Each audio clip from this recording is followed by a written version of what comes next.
वर्षा ऋतु को लेकर विक्टोरिया अस्पताल अलर्ट, रेबीज और स्नेक बाइट के इंजेक्शन 24 घंटे उपलब्ध। कोर्ट के आदेश पर कब्जा मुक्त हुई कांच घर की दुकान, पुलिस की मौजूदगी में पीड़ित परिवार को मिला मालिकाना हक। मासूम की मौत पर भड़की कांग्रेस, बिजली विभाग के दफ्तर पर धरना, कार्रवाई की मांग। 101वें बैच की पासिंग आउट परेड संपन्न, 221 नव आरक्षकों ने ली देश सेवा की शपथ। आगामी वर्षा ऋतु के मद्देनजर मध्य प्रदेश स्वास्थ्य विभाग के निर्देश पर जिला चिकित्सालय विक्टोरिया अस्पताल अलर्ट मोड पर आ गया है। बारिश के मौसम में सर्पदंश और डॉग बाइट की बढ़ती घटनाओं को देखते हुए अस्पताल प्रशासन ने दवाओं और इंजेक्शनों का पर्याप्त स्टॉक सुनिश्चित किया है। सीएमएचओ डॉक्टर नवीन कोठारी ने बताया कि अस्पताल की 24 घंटे संचालित आपातकालीन सेवा में एंटी रेबीज वैक्सीन और एंटी स्नेक वेनम इंजेक्शन लगातार उपलब्ध रहेंगे। वर्तमान में अस्पताल में रोजाना औसतन 100 मरीजों को एंटी रेबीज वैक्सीन लगाई जा रही है। किसी भी आपात स्थिति से निपटने और मरीजों को त्वरित उपचार देने के लिए जिला अस्पताल प्रबंधन पूरी तरह मुस्तैद है। मध्य प्रदेश शासन ने हर एक ऋतु में, चाहे वो गर्मी हो, चाहे बारिश हो, चाहे सर्दी हो, उसके कुछ दिशा निर्देश जारी किए जाते हैं। और अभी जो बारिश के आगामी मौसम को देखते हुए भी मध्य प्रदेश शासन स्वास्थ्य विभाग द्वारा दिशा निर्देश जारी किए गए हैं। इसके अंतर्गत जबलपुर में कुत्ता काटे का इंजेक्शन मतलब ARV, जिसको एंटी रेबीज वैक्सीन बोलते हैं, और सांप काटे का इंजेक्शन जो रहता है जिसको ASV एंटी स्नेक वेनम, ये 2 इंजेक्शन होते हैं। वर्षा ऋतु में इनकी हमारे को जरूरत पड़ती है क्योंकि हमारे को शहर में और गाँव में सांप और कुत्ते काटने के कई सारे प्रकरण इस मौसम में आते हैं। तो इसके लिए जो विक्टोरिया अस्पताल में 24 घंटे कैजुअलिटी में स्नेक बाइट और कुत्ता काटे का रेबीज का इंजेक्शन उपलब्ध रहता है। हमारे यहाँ प्रतिदिन लगभग 100 इंजेक्शन जो है कुत्ता काटे का मतलब ARV लगाए जाते हैं। और अभी सांप काटे के जो इंजेक्शन है वो हमारे यहाँ उपलब्ध रहते हैं। जब भी किसी तरीके का कोई सांप काटने का प्रकरण आता है तो उसका जो इंजेक्शन है ASV वो भी हमारे यहाँ लगाया जाता है। OPD के टाइम में ये इंजेक्शन हमारे यहाँ ARV क्लिनिक है वहाँ पर लगाए जाते हैं। और जो हमारा कक्ष क्रमांक 51 है कैजुअलिटी का, उसमें ये इंजेक्शन 24 घंटे हमारे पास उपलब्ध है। सिविल न्यायालय के आदेश के परिपालन में प्रशासन और पुलिस की संयुक्त टीम ने घमापुर क्षेत्र के कांचघर झंडा चौक स्थित एक दुकान को अवैध कब्जे से मुक्त कराकर पीड़ित परिवार को सौंप दिया है। आवेदक रमेश चौधरी द्वारा दायर वाद पर फैसला सुनाते हुए न्यायालय ने कब्जा हटाने के निर्देश दिए थे, जिसके बाद राजस्व विभाग, नगर निगम और घमापुर पुलिस ने मौके पर पहुंचकर शांतिपूर्ण तरीके से कार्रवाई को अंजाम दिया। घमापुर थाना प्रभारी दिनेश गौतम ने बताया कि अदालती निर्देशों के तहत ही संयुक्त कार्रवाई की गई है। इस दौरान पीड़ित पक्ष की काला चौधरी ने आरोप लगाया कि विपक्षियों ने पहले उनकी दुकान का ताला तोड़कर जबरन कब्जा किया था और अब दुकान में रखा करीब 2 लाख रुपए का सामान भी गायब है। फिलहाल लंबे समय बाद मिले इस न्याय से पीड़ित परिवार ने राहत की सांस ली है। हमारी दुकान में कब्जा कर लिया गया था और हमारी दुकान और ताला तोड़ के घुस गए थे। मतलब हमारी नगर निगम से, कोर्ट से ऑर्डर आया है तो हमारी दुकान खाली हो गई है और हमारा मतलब हमको कब्जा मिल गया है। सामान रखा था हमारा 2 लाख का चोरी हो गई है। हाँ, वो भी सब निकाल के। आवेदक रमेश चौधरी की तरफ से सिविल न्यायालय में मामला चल रहा था। न्यायालय के आदेश के परिपालन में राजस्व विभाग को भी और अन्य दल को भी पाबंद किया गया था और मौजूदा बल की उपस्थिति में और अलग अलग दलों की उपस्थिति में कब्जा मुक्त कराया गया। रानी अवंतीबाई वार्ड में खुले बिजली के तार की चपेट में आने से 7 वर्षीय मासूम की मौत के मामले में ब्लॉक कांग्रेस कमेटी और वार्ड वासियों ने बिजली विभाग के कार्यालय पर जंगी धरना प्रदर्शन किया। प्रदर्शनकारियों ने विभाग पर गंभीर लापरवाही और संवेदनहीनता का आरोप लगाते हुए कहा कि क्षेत्र में खुले तारों की शिकायत कई बार की गई थी, लेकिन समय पर मेंटेनेंस न होने के कारण एक मासूम की जान चली गई। घटना के बाद भी अधिकारियों द्वारा पीड़ित परिवार की सुध न लेने पर आक्रोश व्यक्त किया गया। कांग्रेस कैंट ब्लॉक अध्यक्ष पवन कनौजिया और उपस्थित कार्यकर्ताओं ने मांग की है कि इस घटना के जिम्मेदार अधिकारियों पर तत्काल सख्त कार्रवाई की जाए, पीड़ित परिवार को आर्थिक सहायता दी जाए और क्षेत्र की बिजली व्यवस्था को तुरंत सुधारा जाए। कांग्रेसियों का कहना है कि हमारी मांगों पर जल्द ध्यान नहीं दिया गया तो आने वाले समय में उग्र आंदोलन किया जाएगा, जिसकी जवाबदारी प्रशासन की होगी। रोहित जैन, उनके खिलाफ आज पूरी कांग्रेस पार्टी इधर पे आई हुई है, क्षेत्रीय जनता आई हुई है।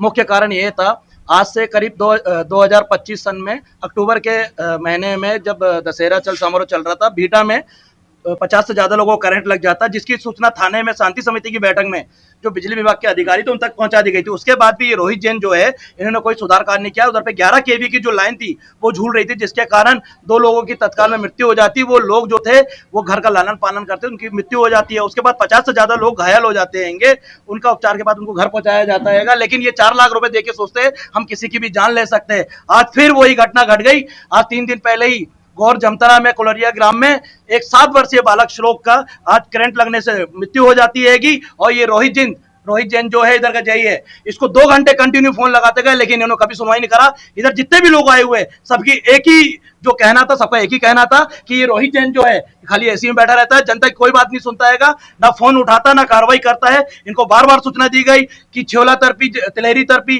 तार झूल रहे हैं, इधर पर ट्रांसफार्मर खुले पड़े हैं, लेकिन ये किसी प्रकार की कार्रवाई नहीं करते हैं। ये किसी की भी घर में कभी भी चेकिंग के नाम पे घुस जाते हैं, उधर माताएं बहनें रहती, किसी की बात नहीं सुनते हैं। ये अनाप शनाप लोगों को बिल भेज रहे हैं, जिसके घर पे 2 बल्ब है, 2 कूलर चल रहे हैं, उनको 98,000 का बिल आ जा रहा है।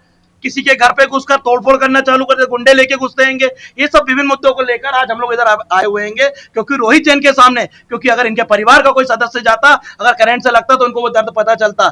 यही सब मांगों को लेकर आज हम पूरे कैंट ब्लॉक कांग्रेस कमेटी के सदस्य यहाँ पर आकर धरना प्रदर्शन दे रहे हैं, और जो संबंधित अधिकारी है उसको ज्ञापन देकर हम लोग कुछ मांगे भी रख रहे हैं। अगर वो मांग पूरी नहीं होती है तो आगे उग्र आंदोलन कैंट कांग्रेस परिवार करेगा, और साथ में क्षेत्रीय जनता भी उस पर रहेगी। पवन करोचा, कैंट ब्लॉक अध्यक्ष। पीटीएस एसएएफ 6वीं वाहिनी जबलपुर में शुक्रवार को 101वें बुनियादी प्रशिक्षण बैच का भव्य दीक्षांत समारोह संपन्न हुआ। इस गौरवशाली अवसर पर मध्य प्रदेश के 21 विभिन्न बटालियनों से आए 221 नव प्रशिक्षित आरक्षकों ने आरक्षक मार्च पास्ट, कर्तव्यनिष्ठा और राष्ट्रीय सेवा की शपथ ली। कार्यक्रम के मुख्य अतिथि अतिरिक्त पुलिस महानिदेशक प्रमोद वर्मा ने परेड की सलामी ली और उत्कृष्ट प्रदर्शन करने वाले जवानों को पुरस्कृत किया।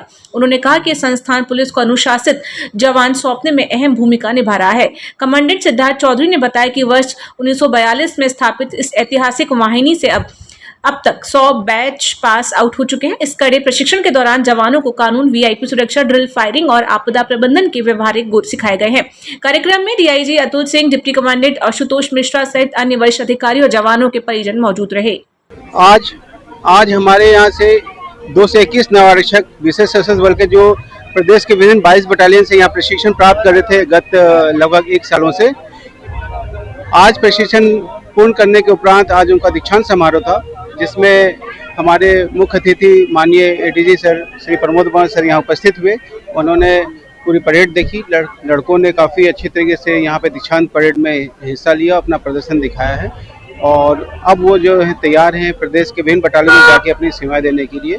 और मुझे बहुत खुशी है कि उन्होंने बहुत अच्छे तरह से यहाँ पे प्रशिक्षण प्राप्त किया है, और मुझे पूरी उम्मीद है कि आने वाले समय में मध्य प्रदेश पुलिस का जो एक इतिहास रहा है, गौरवशाली इतिहास रहा है, उसको और आगे बढ़ाने के लिए वो लोग अपने लिए समर्पित भाव से वो काम करेंगे।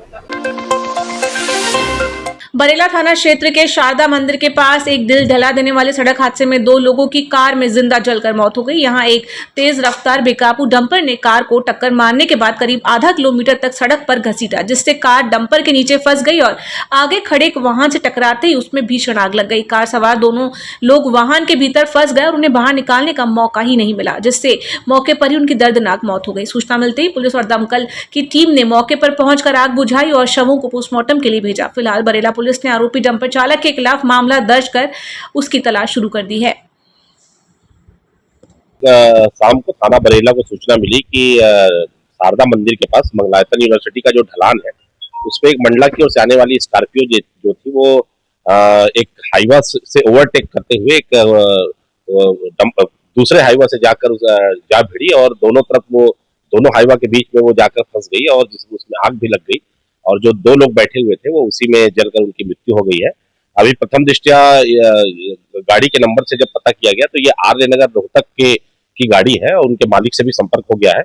उनका ड्राइवर गाड़ी चला रहा था और बाकी जो शेष डिटेल है वो उनसे लिया जा रहा है। थाना प्रभारी ने वहां पर भी मौके में देखा तो 2 लोग उसमें बैठे हुए थे।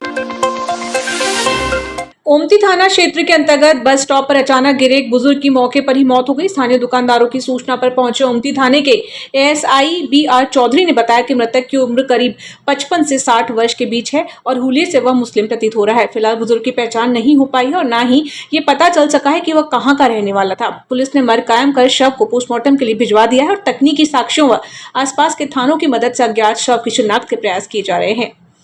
ये क्षेत्रीय जनों ने ये सूचना दी कि कोई अज्ञात व्यक्ति यहाँ पड़ा हुआ है, जिसकी जानकारी हमने थाना ओमती में चौधरी सर को दी। करीब 55-50 वर्ष का उम्र का व्यक्ति है और जहाँ तक मुस्लिम समाज का है। अब कोशिश जारी है गरीब नवाज कमेटी और पुलिस के द्वारा, अगर कोई मिल जाता है तो अच्छी बात है। ये तो पीएम के बाद अंतिम संस्कार गरीब नवाज कमेटी द्वारा किया जाए। कहाँ पे ये क्षेत्र, कहाँ पे हुआ? ये बस स्टैंड तिराहे पे है, सन नारवड़ स्कूल के पीछे। आपका नाम? गरीब नवाज कमेटी सैयद इनायत अली। मझौली थाना क्षेत्र में एक युवक युवती के बीच प्रेम प्रसंग और शादी से इंकार के बाद दो परिवार आमने सामने आ गए, जिससे इलाके में भारी तनाव फैल गया। दरअसल युवती द्वारा शादी से मना करने और उसकी दूसरी जगह शादी तय होने पर युवक ने उसके मोबाइल पर कुछ मैसेज भेजे थे, जिससे आक्रोशित होकर सराफ और तिवारी परिवार के लोग सड़क पर उतर आए। दोनों पक्षों के बीच बेसबॉल और लाठी डंडे चले और उपद्रवियों ने सड़क किनारे खड़े वाहनों को आग के हवाले कर दिया। सूचना मिलते ही मझौली थाना प्रभारी नेहरू सिंह खंडाते पुलिस बल के साथ मौके पर पहुंचा। फायर ब्रिगेड की मदद से आग पर काबू पाया। जबलपुर एसपी संपत उपाध्याय ने बताया कि इस खूनी संघर्ष को गंभीरता से लेते हुए पुलिस ने दोनों पक्षों के खिलाफ काउंटर एफआईआर दर्ज की है। दोनों तरफ से करीब 16 लोगों पर बलवा और मारपीट के संगीन धाराओं के तहत मामला दर्ज कर जांच शुरू कर दी गई है। मझौली थाना क्षेत्र में एक विवाद कल रात में हुआ है, जिसमें यह घटना संज्ञान में आई है कि एक लड़का लड़की थे जिनका पहले दोस्ती थी, बाद में दोनों अलग हो गए थे और लड़की की शादी कहीं अन्यत्र तय हो गई थी और लड़के ने फिर कुछ उसमें मैसेज वगैरह भेजा या फ़ोन किया। इस बात को लेके लड़की के घर वाले लड़के की तरफ और लड़के के घर वालों ने भी रिएक्शन किया। तो इसी बात को लेके दोनों पक्ष लड़ गए थे, जिसमें बलवा की कायमी थाना मझौली में की गई है और कुछ आरोपियों की अरेस्टिंग हो गई है, बाकी की तलाश की जा रही है। इसी झगड़ा में एक वाहन को भी नुकसान पहुंचा है, तो जो संबंधित सुसंगत धाराएं हैं वो सभी एफआईआर में समाहित की गई हैं और आरोपियों को जल्दी पकड़ के जेल भेजा जाएगा।